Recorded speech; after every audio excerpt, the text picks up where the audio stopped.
Hello everyone, how are you? I hope you will be fine at your home.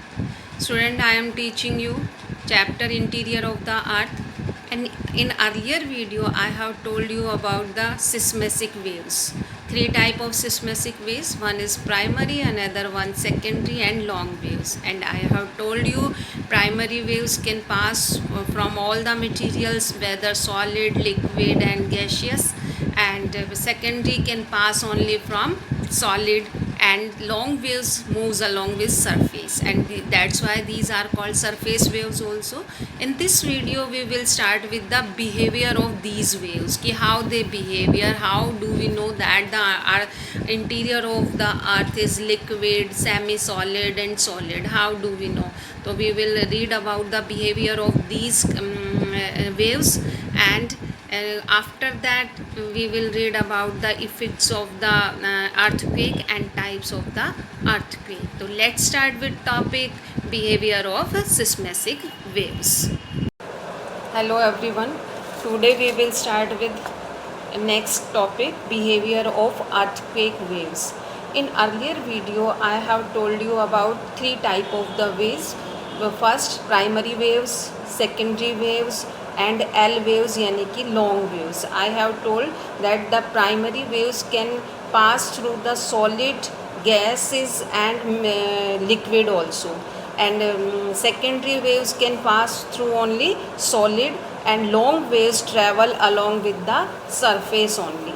तो three type of the waves जो है उनके बारे में मैंने बताया था. Today we will start with the behaviour of earthquake waves. You can see in this diagram, and it shows the behavior of the earthquake waves. There is a change in the course of velocity of the waves. If there is any changes in the course of the velocity of the waves on crossing the boundary of different zone, यानी कि core, mantle and core, then inside the earth, तो उनकी velocity में क्या होता है? There is changes. If the ground through which the waves travel is solid, they behave in one way, and if it is liquid they behave in different ways. So their velocity in both the cases, in solid and liquid, will be differ. The earthquake waves suffer reflection and refractions, दोनों को सफ़र करती है when they travel from different media means solid and liquid. तो all the three waves, P waves, S waves and L waves, are recorded near the focus of the earth. Now you can see in this diagram, it is focus. This is focus, यानी कि focus I have told you from where the earthquake occurs, जहाँ से earthquake चलता है. तो you can see in this diagram there is blue color, L waves हैं, long waves हैं, या we can say surface waves. फिर then red color is S waves and black color is P waves. If you will see that this is the surface waves, ये कौन सी हैं? surface waves हैं. और ये surface waves मैंने कल भी आपको बताया था केवल कहाँ चलेंगी? सरफेस के पास, यानी कि अगर यहाँ पर फोकस है तो बस इसके यहाँ पर ही ये चलेंगी, और लॉन्ग वेव्स जो है सरफेस के पास चलेंगी. तो these are the surface waves. ये कौन सी वेव्स हो गई? सरफेस वेव्स हो गई. Second, you can see here from जो है ब्लैक पेन से हैं ये दोनों. ये these are the primary waves. Primary waves यानी कि ये यहाँ पर चल रही हैं, रिफ्लेक्ट हो रही हैं, तो ये जो है यहाँ पर प्राइमरी वेव्स चलती हैं. फिर जो है रेड है यहाँ पर सेकेंडरी वेव्स. तो क्रस्ट और मेंटल तक दोनों चल रही हैं. आप देख लो, इसमें देख सकते हो. उसके बाद कोर आ गया यहाँ पे. ये कोर आते ही क्या होता है कि ये वेव्स जो हैं वो प्राइमरी वेव्स जो हैं वो तो रिफ्रैक्ट हो जाती हैं, यानी कि उनकी डायरेक्शंस जो है डिफ्लेक्ट हो गई, वो चेंज हो जाती है. अभी तक तो ऐसे चल रही थी, अब यहाँ पर आकर ये ऐसे हो गई, डिफ्लेक्ट हो गई उसकी वेव्स. ये वेव्स कहाँ पर? जो है कोर में आके. बट यहाँ पर जो एस वेव्स हैं दे विल डिसअपियर, वो डिसअपियर हो जाती हैं एस वेव्स। यानी कि इसका मतलब क्या है, मैंने आपको बताया था secondary waves can pass through only solid से। तो यानी कि इससे जो है साइंटिस्ट हैं उनको क्या पता चला कि हमारी क्रस्ट और मेंटल जो है वो that is solid but core part is liquid, because here secondary waves become disappear, वो डिसअपियर होती हैं एंड प्राइमरी वेव्स जो है वो क्या हो जाती हैं, वो रिफ्रैक्टेड हो जाती हैं, उनकी डायरेक्शंस जो है वो चेंज हो जाती है। तो यहाँ तक यानी कि सेकेंडरी वेव्स जो है यहाँ तक दिख रही हैं, उसके बाद जो है प्राइमरी तो कोर में आते ही रिफ्रैक्ट हो जाती है और सेकेंडरी जो है वो यहाँ पर डिसअपियर हो जाती है। फिर प्राइमरी जो है वापस से दिखाई देती है, बट सेकेंडरी जो है यहीं तक ही रहती हैं, यानी कि कोर और मेंटल तक सेकेंडरी रहती हैं, उसके बाद नहीं। अब यहाँ तक जो है सेकेंडरी वेव्स आई, उसके बाद जो है प्राइमरी कोर में रिफ्रैक्ट हो गई। तो ये एरिया है जहाँ पर कोई भी वेव्स नहीं है, इधर ये एरिया है और इधर ये एरिया है जहाँ पर कोई भी वेव्स नहीं दिखाई दे रही है। तो ये कौन सा एरिया कहलाएगा, दैट इज़ शैडो जोन। वो कौन सा एरिया कहलाता है, शैडो जोन, जहाँ पर कोई भी वेव्स नहीं होती है। फिर से मैं आपको बिहेवियर बता रही हूँ, behaviour of the earthquake waves जो है, 3 वेव्स मैंने आपको बताया है, लॉन्ग वेव्स, एस वेव्स और पी वेव्स। यहाँ पर आप देख सकते हो this is focus from where the earthquake originate. Focus के पास, सरफेस के पास जो है कौन सी चलती हैं, सरफेस वेव्स। प्राइमरी वेव्स जो है क्रस्ट में भी चलती हैं and after that they moves in the mental also, but when their core is started the S waves disappeared and P waves जो हैं that got deflected, वो डिफ्लेक्ट हो जाती हैं, उनकी डायरेक्शंस चेंज होती है और हेयर अगेन प्राइमरी वेव्स जो है दे रीअपियर जो है उनकी, बट सेकेंडरी वेव्स जो है टिल मेंटल तक दिखाई देती है। तो इट मीन्स उनसे, इससे हमारे जो है ग्राफ से क्या, जो सिस्मेसिक वेव्स जो है उनसे क्या पता चला कि ये जो है हमारा जो एरिया है वो कोर जो है वो दैट इज़ लिक्विड और इस एरिया में कोई वेव्स नहीं होती है, that is known as shadow zone. और इनको क्या भी बोला जाता है, शैडो जोन भी बोला जाता है। आप इसमें आप देख सकते हो, आपकी दोनों के दिखाई हुई हैं। ये प्राइमरी वेव्स हैं, ये यहाँ से फोकस है, यहाँ से जो है पी वेव्स जो है चलती है और पी वेव्स देखो आप पूरे जो है कोर और मेंटल और क्रस्ट में चल रही हैं और पी वेव्स यहाँ पर अभी तो ऐसे चल रही थी, ये रिफ्रैक्ट हो जाती है कोर में आके।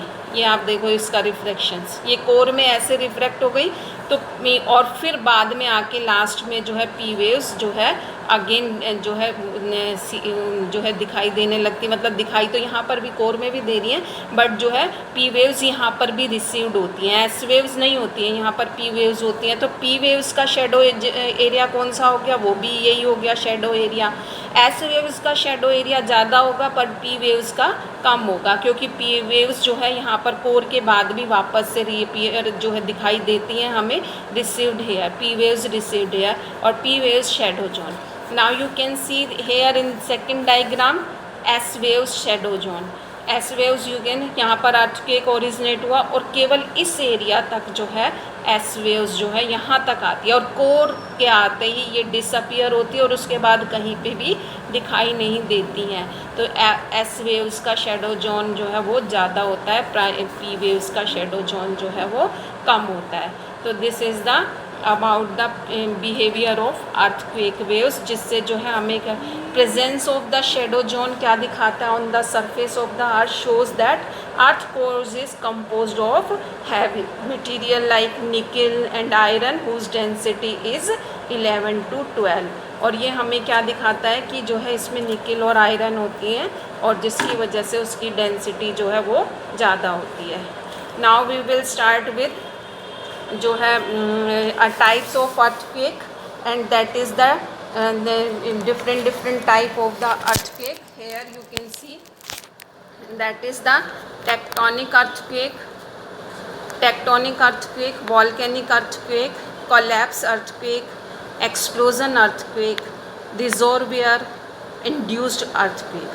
Tectonic tectonic earthquake. क्या होते हैं tectonic earthquake? The most important widely accepted theory है, क्योंकि आपने पढ़ी भी है उसमें 9th स्टैंडर्ड में ऑल्सो कि प्लेट्स होती हैं, plate tectonics. Our whole earth is divided into the plates and these plates move from to each other, convergent boundary and divergent boundary. You have read this कि when they move towards each other, जैसे ये हमारी plates हैं, one plates that is if they move towards each other that is convergent. अगर if they move towards the opposite direction that is the divergent boundary. और when they move, जब ये move करती हैं तो एक दूसरे से दूर होती हैं, तो there is compressions and expansions, और due to this compression expansions there is earthquake. वहाँ यहाँ पर अर्थक्वेक आता है। Next is the volcanic earthquake, और इसके नाम से ही आपको पता चल रहा होगा कि they are caused by volcanic eruptions. जो earthquake that comes from the volcanic eruptions, और दे आर क्वाइट डिवास्टेटिंग, बहुत डिवास्टेटिंग होती है, क्योंकि बहुत सारा अपने साथ लावा और ये सब लाते हैं। और जहाँ पर एक्टिव वोल्केनोज होते हैं वहाँ पर ये होते हैं वॉल्केनिक जो है earthquake. Now collapse earthquake in the area of mining, जहाँ पर भी माइनिंग एक्टिविटीज़ होती है, on the roof of the underground mines जो है होती हैं, और दे कोलैप्स, वो कोलैप्स हो जाती है, और उनके कोलैप्सिंग से जो माइनर टर्मर होता है that is called the collapse earthquake. Mining के टर्मर जो है कोलैप्स होने से जो टर्मर होता है that is known as the collapse earthquake. Now the explosion earthquake, if there is any chemical or nuclear explosion take place in any country or ground shake that is known as the explosion earthquake। उनको explosion earthquake कहा जाता है। और ये आपको याद हो तो नॉर्थ कोरिया के लिए भी आ रहा था बहुत, क्योंकि उस समय जो है earthquake आया था तो उससे लग रहा था कि नॉर्थ कोरिया ने वहाँ पर जो है न्यूक्लियर टेस्टिंग किया, उसकी वजह से जो है एक्सप्लोजन हुआ था। नाउ रिजोवियर इंड्यूस्ड अर्थक्वेक, क्या है reservoir induced earthquake? Due to the dam, reservoir क्या होते हैं? डैम्स, वाटर डैम्स जो होते हैं, some time they collapsed and या some time because of the heavy load, क्योंकि अर्थ पर इतना वाटर एक साथ इकट्ठा होगा तो अर्थ पर क्या हो जाता है? हैवी लोड हो जाता है। उसकी वजह से हमारी जो अंदर की प्लेट्स हैं या इंटरनल स्ट्रक्चर है उसमें डिस्टरबेंस होता है, और उसकी वजह से जो है कई बार अर्थक्वेक आता है। और हमारे यहाँ उत्तराखंड में जो है आया था, उसका कहना वहाँ पर ये था कि वहाँ पर जो रिजोवियर्स डैम बनाया गया उसकी वजह से जो है वहाँ पर अर्थक्वेक आया था इन उत्तराखंड। तो that is the reservoir induced earthquake. जहाँ पर भी डैम्स होते हैं, डैम्स के जो है हैवी उससे रिजोवियर्स जो है उसके बनाए जाते हैं, उनसे जो है हैवी डैम की वजह से वहाँ पर अर्थक्वेक आते हैं। Now the next topic is measuring earthquake. कैसे हम मेजरमेंट करते हैं अर्थक्वेक का? Earthquakes are scaled on to जो है 2 स्केल्स पर इनको किया जाता है। One is the on the basis of magnitude and दूसरा second one is the intensity of the scales. किस किस के बेस पर? मैग्नीट्यूड और इंटेंसिटी ऑफ स्केल्स। अब मैग्नीट्यूड जो है द अर्थक्वेक मैग्नीट्यूड इज किससे रिलेटेड है? Energy that is released by the earthquake. Earthquake से जो एनर्जी रिलीज होती है उसको जो है रिकॉर्ड किया जाता है, और दैट इज़ कॉल्ड मैग्नीट्यूड, और उस एनर्जी को मैग्नीट्यूड कहा जाता है। और ये किस पर जो है? सिस्मोग्राफ मैंने आपको बताया, जिसमें हम जो है that instrument recorded the earthquake, instrument that recorded the earthquake that is known as seismograph. और उसकी स्केल क्या होती है? रिक्टर स्केल पर उसको जो है हम मापते हैं। रिक्टर स्केल, कौन सी स्केल होती है? That is Richter scale. Richter scale पर हम उसका मेजरमेंट करते हैं, और this scale is developed by Charles Francis Richter. इसलिए इसको रिक्टर स्केल कहते हैं, क्योंकि ये किसने डेवलप्ड की थी? चार्ल्स फ्रांसिस रिक्टर इन 19 1935 में उसने जो है चार्ल्स फ्रांसिस रिक्टर ने इसको डेवलप्ड किया था। ये मैग्नीट्यूड जो है वो कहाँ तक एक्सप्रेस्ड किया जाता है, 0 to 10 रिक्टर स्केल पर, इससे ज़्यादा कभी अर्थक्वेक नहीं आता है। तो ये 0 to 10 रिक्टर स्केल्स पर इसकी जो है इसको मेज़रमेंट किया जाता है। दूसरा कौन सा बताया मैंने आपको, द इंटेंसिटी ऑफ शॉक, जो है कि कितनी इंटेंसिटी में आया, कितना हमारे यहाँ पर जो है उससे डिस्ट्रक्टिव रहा है, और कितने जो है हमारे यहाँ पर कैजुअलिटी आई है in the human life and damage in the buildings, dams, bridges और अदर स्ट्रक्चर, वो इंटेंसिटी की कितना हमारे लिए ये हार्मफुल रहा है। तो that is on the based of the intensity के बेस पर होता है। इंटेंसिटी स्केल जो है, अभी वो मैंने आपको बताया कि जो रिक्टर स्केल है वो किसके नाम से थी, चार्ल्स फ्रांसिस रिक्टर के नाम से, और ये किसके नाम से है, जो है मर्सेलिस के नाम से, वो 1935 में थी। मैग्नीट्यूड जो है स्केल जो है वो 1935 में रिक्टर स्केल के नाम से जाना जाता है। और ये जो इंटेंसिटी स्केल है ये किसने की, मर्सेलिस ने। इट इज़ डेवलप्ड इन 1902 में। 1902 में एक सिस्मोलॉजिस्ट हुए थे, इटालियन सिस्मोलॉजिस्ट मर्सेलिस, उन्होंने जो है 1902 में इसको डेवलप्ड किया। और इसको इसलिए इंटेंसिटी स्केल है ये। और इंटेंसिटी जो है किसकी intensity scale take into account the visible damage, किस में damage, in the human being, जो है कितनी कैजुअलिटी आई है ह्यूमन बीइंग को लेकर, या कितनी हमारी बिल्डिंग्स हैं, ब्रीजेस हैं, या हमारे डैम्स हैं, स्ट्रक्चर्स को कितना जो है डैमेज हुआ है, उसके बेस पर होती है ये। तो दिस रेंज उसकी रेंज 0 to 10 थी, और जो है इंटेंसिटी स्केल की range that is 1 to 12। Now the effects of earthquake के effects, you can see here many effects, और आपने देखे भी होंगे अर्थक्वेक बहुत सारे।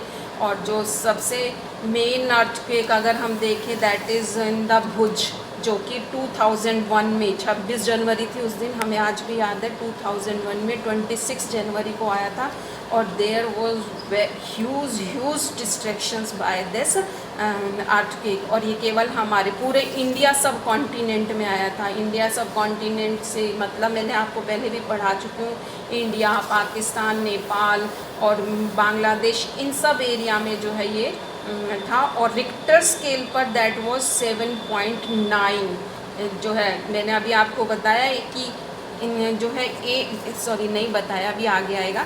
तो जो है सबसे ज़्यादा जो 5 से अबव होता है तो वो डिस्ट्रक्टिव होता है, बट 8 से जो है और 8+ तो जो है वो तो बहुत ही ज़्यादा डिस्ट्रक्टिव होता है। तो earthquake cause heavy loss of life and property and the maximum damage is near to the epicentre. जहाँ पर भी एपी सेंटर होगा वहाँ पर सबसे ज़्यादा डैमेज होता है, और मैं आपको भुज का बता चुकी हूँ। इसके अलावा जो है क्या होता है अर्थक्वेक में, कई बार तो जो है that disturbs the rock strata, और that block the flow of water of the river, in the river flow of water ही चेंज कर देता है, और जिसकी वजह से फ्लड आ जाता है। और जैसे आप बहुत पुराने समय में आया है, वैसे ऐसे कोई आया नहीं है, उससे 1950 में आया था ब्रह्मपुत्र वैलीज़ में। इसके अलावा जो है ग्राउंड शेकिंग तो होती है, डिफरेंशियल ग्राउंड सेटलमेंट, कई बार सेटलमेंट ही जो है चेंज कर देती है, लैंड एंड मड स्लाइडिंग होती है, अवलॉन्चेस, बड़ी बड़ी रॉक्स इसके साथ आती है, ग्राउंड डिस्प्लेसमेंट, ग्राउंड की डिस्प्लेसमेंट हो जाती है, बड़ी बड़ी फॉल्ट्स आ जाती हैं, फ्लड फ्रॉम डैम्स, कई बार डैम्स जो होते हैं वो टूट जाते हैं, जिसकी वजह से जो है फ्लड आ जाती है, फायर लग जाती है, क्योंकि कई बार इतनी कैजुअलिटी की कुछ इस तरह की चीज़ें भी होती हैं जिससे आग भी लग जाती है, बिल्डिंग्स, ओवर ब्रिजेस ये गिर जाते हैं, स्ट्रक्चरल कोलैप्स, फॉलिंग ऑब्जेक्ट, और सुनामी। अब सुनामी जो है दैट इज़ क्या होती है, सुनामी जो अर्थक्वेक से जब when there earthquake occurs in the ocean में अर्थक्वेक आता है, तो जो है हाई वेव्स जो हैं उसमें ओशियंस में आती हैं, और that is causes heavy damage. और ये हम जो है सुनामी जो कि 26 दिसंबर 2004 में कहाँ पर आई थी, इंडोनेशिया में आई थी, और फिर हमारे इंडियन ओशियन में थी, क्योंकि हमारे कभी जो है ऐसे आई नहीं। तो इंडियन ओशियन में ये सुनामी आई थी और there is loads and loads of casualty due to this tsunami. इस सुनामी की वजह से जो है बहुत सारी कैजुअलिटी हुई और बहुत लोग मारे गए थे। इंडोनेशिया में, जापान में जो है बहुत लोग मारे गए थे, इंडिया में इन इंडिया ऑल्सो। फिर उसके बाद दूसरी सुनामी 2011 में दैट कम्स इन जापान, वो जापान में आई थी। तो ये सुनामी के कारण बनती है, जो है लैंडस्लाइड का कारण बनती है। And these are the effects of the earthquake. Now the last topic, frequency of earthquake occurs. वो मैं अभी आपको बात कर रही थी। If earthquake is on high magnitude, अगर मैग्नीट्यूड पर जो है ज़्यादा मैग्नीट्यूड पर होगा, रिक्टर स्केल्स पर अगर ज़्यादा होगा तो दैट कॉजेज़ हैवी डैमेज, वो उससे हैवी डैमेज होगा। यानी कि अप टू 5 जो होता है रिक्टर स्केल, कहाँ से कहाँ बताइए मैंने, 0 to 10 रिक्टर स्केल तक होता है। अगर 5 रिक्टर स्केल तक होता है तो दैट इज़ नॉट हार्मफुल। अगर अभी अभी आपने सुना हो कि अभी अभी थोड़े 2-3 दिन पहले ही जो है रिक्टर स्केल 4 पर था, गुजरात में आया है और वो कुछ भी डैमेज नहीं होता। तो 5 तक तो बिल्कुल भी डैमेज नहीं होता। अबाउ 6 तक भी नहीं होता इतना, बट हो जाता है थोड़ा बहुत कॉजेज़, बट अबाउ 6 जो है उससे थोड़ी जो है डैमेज होता है रिक्टर स्केल पर, that causes. But if it is 8+, अगर वो 8+ होता है तो दैट क्वाइट रेयर। वैसे तो बहुत कम होता है 8 स्केल पर कि 2-3 साल में एक बार आता है, बट इफ़ इट अकर्स तो there is heavy damage by on the Richter scale. तो और फ्रीक्वेंसी अगर 5 से 6 के बीच तक भी रहती है तो कोई ज़्यादा डैमेज नहीं होता है, केवल अर्थ का टर्मर होता है उसमें। फिर उस अगर 6 से अबव होता है तो that is cause of the some of the damage, but above 8+ that is quite rare, बहुत रेयर है, but when it occurs it is cause of the heavy damage. अगर ये इसमें फिर भी आता है तो इसके जो है बहुत हैवी डैमेज होता है और ये 1-2 ईयर्स में एक बार ही अकर होता है। तो for today this is enough. In next video we will start with next.